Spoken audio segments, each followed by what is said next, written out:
खुलुमबाय नोंथांमोनखौ गिबियावनो बड' जब निउसआव बरायना लाग्रोनाय जाबाय। आसा खालामो नोंथांमोना नैबे मोनसे गोदान भिडिअखौ बयबो जोबजासिम नायलांगोन होननानै। जोंहा गासै 11टा बेंकनिफ्राय साख्रि ओंखारना फैदों। नोंथांमोना बेखौ बयबो एप्लाइ खालामनो हागोन। दा बेहाय गासै साख्रिनि भेकेन्सिया बेसेबां दं बेखौबो आं नोंथांमोना खोन्थाखानोसै। 7,855टा जोंहा गासै साख्रिनि भेकेन्सिया दङ। बेखौ नोंथांमोना अनलाइननि एप्लाइ खालामनो हागोन। दा बेनिखायनो भिडिअखौ जोबजासिम नाय। नोंथांमोना आं डिटेल्सै खोन्थाहरगोन। जेरै नोंथांमोना एप्लाइ अनलाइन खालामखांनायनि उनाव सेलेक्सन प्रसेसआ माबोरै जागोन, फरायनाया बेसेबां नांगौ, मा साबजेक्टखौ नोंथांमोना फरायनांगोन, सेलारिखौ बेसेबां मोननो हागोन, बेफोरनि डिटेल्सखौ नोंथांमोननो बे भिडिअनि गेजेरजों खोन्थाहरगोन। आसा खालामो नोंथांमोना बयबो भिडिअखौ जोबजासिम नायगोन होननानै। आरो चेनेलखौ साबस्क्राइब खालामना ला बेबादिनो साख्रिनि आपडेटखौ मोननो थाखाय। दा बे 11टा बेंकआ मानिफ्राय फैदों आं बेखौ नोंथांमोननो खोन्थानोसै। नोंथांमोनाथ' बयबो मिथिखागौ जानांगौ जोंहा बेंकनि गासैबो रिक्रुटमेन्टआनो IBPS निफ्राय जायो। IBPS होननानै बुङोबा institute of banking personal selection, बिनिफ्राय जोंहा रिक्रुटमेन्टआ नटिसआ ओंखारना फैयो। दा बे साख्रिनि नामा मा आं बेखौबो नोंथांमोननो खोन्थाखानोसै। जोंहा बे साख्रिनि नामा जाहैबाय क्लार्क। लोगोफोर नोंथांमोना बेखौ नुदों जानांगौ। साख्रिनि नामा जोंहा बेयो क्लार्क। दा बिनिफ्राय गाहायाव फैयोबा नोंथांमोना नुनो मोनगोन खैथा जोंहा बे 11टा बेंकआ बबे मा नामनिफ्राय फैदों बेखौबो नोंथांमोननो खोन्थानि। बेंक अफ बर'दा बिनिफ्रायबो साख्रिया ओंखारदों। बेंक अफ इन्डिया बिनिफ्राय फैदों। Bank of Maharashtra, Canara bank, central bank of India, Indian bank, Indian overseas bank, Punjab national bank, Punjab and Sindh bank, UCO' bank, union bank of India, बे गासै 11टा बेंकनिफ्राय जोंहा बे क्लार्कनि साख्रिनि थाखाय भेकेन्सिया ओंखारना फैदों। दा बे जाहैबाय जोंहा बे बेंकनि बेलायाव। दाना जोंहा एप्लाइ अनलाइना अक्ट'बरनि 7 तारिखनिफ्रायनो जोंहा एप्लाइ अनलाइना स्टार्ट जाखाबाय दाख्लै बावैनिफ्राय।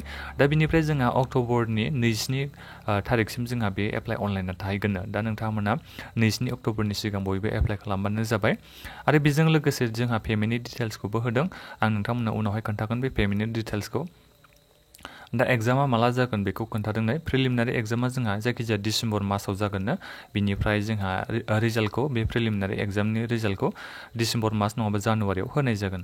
दा बे एग्जामनि प्रसेसखौबो नोंथांमोननो खोन्थागोन। MCQ टाइपनि जागोन बियो। नोंथांमोननो जेबो लिरनांगौ गोनांथि गैया। मेन एग्जामा जोंहा डिसेम्बराव जागोननो। ओमफ्राय बियो अनलाइन एग्जाम जागोन। बिनिफ्राय जोंहा फार्स्टआव बे डिटेल्स होदों आरो एग्जाम माला जागोन बेखौ डिटेल्सखौ होआसै। बिनि उनाव खोन्थागोन आरो बिथांमोना जेनेबा रिजाल्टखौ माला होगोन, मेन्सनि एग्जामनि रिजाल्टआ माला होगोन बेखौ बेहाय खोन्थायाखै। उनाव बिथांमोना जायखिजाया नटिस होगोरगोन आरो। दा बेहाय इलिजिबिलिटि क्राइटेरियानि बेलायाव आं नोंथांमोननो खोन्थानोसै। जायखिजाया भारतनि सिङाव थानाय गासैबो केन्डिडेटफ्रानो एप्लाइ खालामनो हायो। दा बैसोआ बेसेबां जानांगोननो, जायखिजाया नोंथांमोननि बैसोआ मिनिमाम खम बैसोआ नोंथांमोना 20 बोसोर जानांगोन। जायफोर नोंथांमोना 20 बोसोर जाबाय अब्ला एप्लाइ खालामनो हागोन। जुदि नोंथांमोना 20 बोसोर जायाखैबा, जाहांहांबाबो एप्लाइ खालामनो हानाय नङा। 20 बोसोर जानायनिफ्राय 28 बोसोरनि सिंनि गासैबो केन्डिडेटफ्रानो एप्लाइ खालामनो हागोन। जोंहा SC ST बिथांमोननि थाखाय अपार एजनि लिमिट होनाय दङ। नोंथांमोना नायनो हागोन। 28+5 दाजाबदेरबानो जाबाय। जोंहा गासै 20 बोसोरनिफ्राय 33 बोसोरनि सिंनि केन्डिडेटफ्रा एप्लाइ खालामनो हागोन, हौवासा हिनजावसा जायफोर बिथांमोना SC ST केटेगरियाव गोलैयो। बे जाहैबाय जोंहा बैसोनि बेलायाव। गाहायाव फैयोबा नोंथांमोना खोन्थानोसै इडुकेसनेल फरायनायनि बेलायाव। नोंथांमोननि फरायनाया खमथारबाबो नोंथांमोना जायखिजाया डिग्रिखौ पास जानाय जानांगोन। एनि डिसिप्लिन, नोंथांमोना साइन्सआनो जा, आर्ट्सआनो जा, कमार्सआनो जा, नोंथांमोना जायखिजाया डिग्रिखौ पास जाबानो जाबाय। बेजों लोगोसेनो बेहाय बुंबावदों आरो नोंथांमोना जायफोर बिथांमोना दायो रिजाल्टखौ मोनथ'वाखै बिथांमोना एप्लाइ खालामनो हानाय नङा। नोंथांमोना जेनेबा दाथ' रिजाल्टआ मोनजोबाखै 6 सेमिस्टारनि सोरनाबा। दा नोंथांमोना जुदि 6 सेमिस्टार बे लास्ट डेटनि सिगां मोनहैयोबा नोंथांमोनाबो एप्लाइ खालामनो हागोन। सिन्था खालामनांगौनि गोनांथि गैया। नोंथांमोना जेब्ला मार्कशिटखौ मोनजोबो अब्ला नोंथांमोना एप्लाइ खालामबानो जाबाय। लास्ट डेटनि सिगां नोंथांमोना गासैबो मार्कशिटखौ मोनजोबगोन। जायफोर बिथांमोना ग्रेजुवेटनिखौ दासिमबो मोनाखै बिथांमोना। आरो बेजों लोगोसे बेहाय बुंदों आरो नोंथांमोना कम्पिउटारनि नलेज थानांगोन होननानै। बेहायदि बुङाखै जेनेबा कम्पिउटार सार्टिफिकेट नोंथांमोना बेफोरबायदि होनांगौ, बेफोरबायदि मेन्डेटरि होआखै। नाथायबा नोंथांमोना कम्पिउटारखौ रोंनाय, बुजिनाय, मिथिनाय जानांगोन होननानै बे बुंदों। नोंथांमोना बेखौ मोजाङै नायनो हागोन। दा बिनिफ्राय गाहायाव फैयोबा, दा बे जाहैबाय जोंहा फरायनायनि बेलायाव। गाहायाव एसे डिफिनेसन होबावदों एक्स सार्भिसमेन बेफोरबायदिफोरनि थाखाय। बेखौ नोंथांमोना फरायनानै नायनो हागोन। आं दायो बेहाय एसे डिटेल्सै खोन्थानोसै। सेलेक्सन प्रसेस, मा साबजेक्टखौ फरायनांगोन बेखौ आं नोंथांमोननो खोन्थानि। बे एडभार्टाइजमेन्टआ एसे डिटेल्सै होथारदों। नोंथांमोना बेखौ नायनो हागोन। फार्स्ट जोंहा प्रिलिमिनारि एग्जाम जागोन। दा प्रिलिमिनारि एग्जामाव जोंहा मा साबजेक्ट फरायनांगोन? इंलिश नलेज, इंलिश लेंगुवेज फरायनांगोन। इंलिश लेंगुवेजाव मा जागोन? ग्रामार फैगोन। बिनिफ्राय न्यूमेरिकल एबिलिटि, रिजनिं एबिलिटि बे जागोन आरो गासिबो मिडियामा नोंथांमोना बेखौ इंलिसावनो होनो नांगोन। बेलेग लेंगुवेजाव नोंथांमोना एग्जामखौ होनो मोननाय नङा।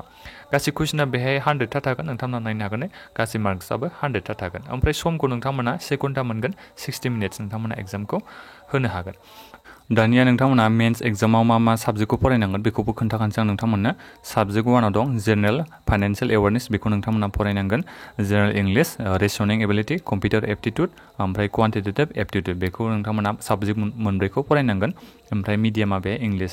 गासै बे कुइसना 190 थागोन, मार्कआ ओमफ्राय 200 थागोन होनना बे बुंदों। समखौ नोंथांमोना बेहाय 160 मिनिट्स नोंथांमोना एग्जामखौ होनो थाखाय समखौ मोनगोन होनना बे बुंदों।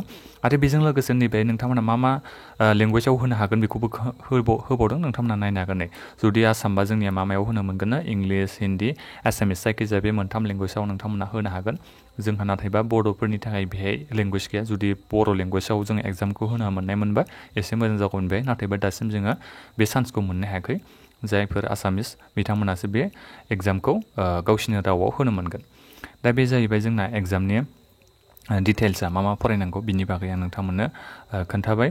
दानिया एग्जाम सेन्टारखौबो नोंथांमोना नायनो हागोन। एग्जाम सेन्टारखौबो आं नोंथांमोननो खोन्थाखानोसै। जोंहा माबानिया आसामनिया गुवाहाटियाव नोंथांमोना थांनानै हैनांगोन। बेजों लोगोसे डकुमेन्टस मा लांनांगोन बेखौ खोन्थादों। जयनिं जानाय समाव अरिजिनेल डकुमेन्टस बेफोरखौ बे खोन्थादों। आं बेफोरखौ नोंथांमोननो दायो बे खोन्थाला। जायखिया आं नोंथांमोननो इम्परटेन्टखौल' खोन्थानि। एग्जाम जानाय समाव नोंथांमोना मा जानांगोननो, कम्पालसरि मास्कखौ नोंथांमोना गानलांनांगोन। ग्लभ्स थाबा नोंथांमोना गानजागोन। पार्सनेल ट्रेन्सपेरेन्ट वाटार बथल नोंथांमोना बेखौ लांबाबो जागोन। सेनिटाइजार बेखौ लांफानो हागोन। सिम्पोल पेन नोंथांमोना लांनांगोन। जायखिजाया ओमफ्राय गावनि आइडि प्रुफ हिसाबै नोंथांमोना एडमिट कार्ड ओमफ्राय एडमिट कार्डखौथ' नोंथांमोना लांखानांगोन। ओमफ्राय आइडि प्रुफ हिसाबै नोंथांमोना पान कार्ड नङाबा जायखिजाया नोंथांमोना मोनसे आइडि प्रुफ डकुमेन्टसखौ लाना थांनांगोन होनना बे बुंदों। बिनिफ्राय माखासे इन्सट्राक्सन होबावदों, बेखौ नोंथांमोना नायनो हागोन एप्लाइ खालामखांनायनि उनाव। कल फर प्रिलिमिनारि एग्जामिनेसन, बेखौ नोंथांमोना एडमिट कार्डखौ गावसिनि अफिसियेल वेबसाइटआव होगोन। जेब्ला एडमिट कार्डआ फैयो अब्लाबो आं नोंथांमोननो मोनसे भिडिअ बानायनो खोन्थागोन, जाहाथे नोंथांमोना एग्जामनि थाखाय रेडि जानो हायो। ओमफ्राय मेन्स एग्जामनि थाखायबो नोंथांमोना एडमिट कार्डखौ मोनगोन। एप्लाइखौ नोंथांमोना बयबो खालामदो। एप्लाइनि प्रसेसखौ बे खोन्थादों, माबायदि एप्लाइ खालामनांगौ, डकुमेन्ट्सनि साइजआ माबायदि जानांगौ बेखौ बेहाय मोजाङै खोन्थादों। बेखौ नोंथांमोना नायबानो जाबाय। मड अफ पेमेन्ट नोंथांमोना अनलाइन पेमेन्ट खालामनांगोन, बेखौबो नोंथांमोना खोन्थादों। नोंथांमोना अनलाइन पेमेन्ट खालामबानो जाबाय। दा बेखिनियाव बेयानो आरो माने गासै एडभार्टाइजमेन्टआव जोंहा 49टा पेज दङ। बेखौ नोंथांमोना मोजाङै नायजोबबानो जाबाय। डिटेल्सै बिथिं कल लेटार्स होनायफोरखौ खोन्थाजोबदों बिथिं, नोंथांमोना बेखौ नायजोबलांबानो जाबाय। दा बेखिनियानोमोन। ओमफ्राय बबे स्टेटनि थाखाय बेसेबां साख्रिनि भेकेन्सि दं बेखौ बिथिं होनाय दङ, नोंथांमोना बेखौ नायबानो जाबाय गाहायथिं फैनानै। दा बेखिनियानोमोन। आसा खालामो नोंथांमोना बयबो एप्लाइ खालामनानै लागोन होननानै। जायफोर बिथांमोना ग्रेजुवेट जासिगोन एबा जायखिजायाथ' नोंथांमोना ग्रेजुवेटनि मार्कशिटखौ बे मासावनो मोनखागोन। लास्ट डेटनि सिगां नोंथांमोना बयबो मोनजोबगोन। ओमफ्राय एप्लाइ खालामनाय समाव आं बेखौ नोंथांमोननो खोन्थानो बावदोंमोन। जायफोर बिथांमोना SC ST केटेगरियाव गोलैयो 175 रांखौ बिथांमोना अनलाइन पेमेन्ट खालामनांगोन। ओमफ्राय जायफोर बिथांमोना जेनेरेल OBC केन्डिडेट बिथांमोना 850 रांखौ होनांगोन। बिथांमोननि थाखाय एसे बुरजा फिसा।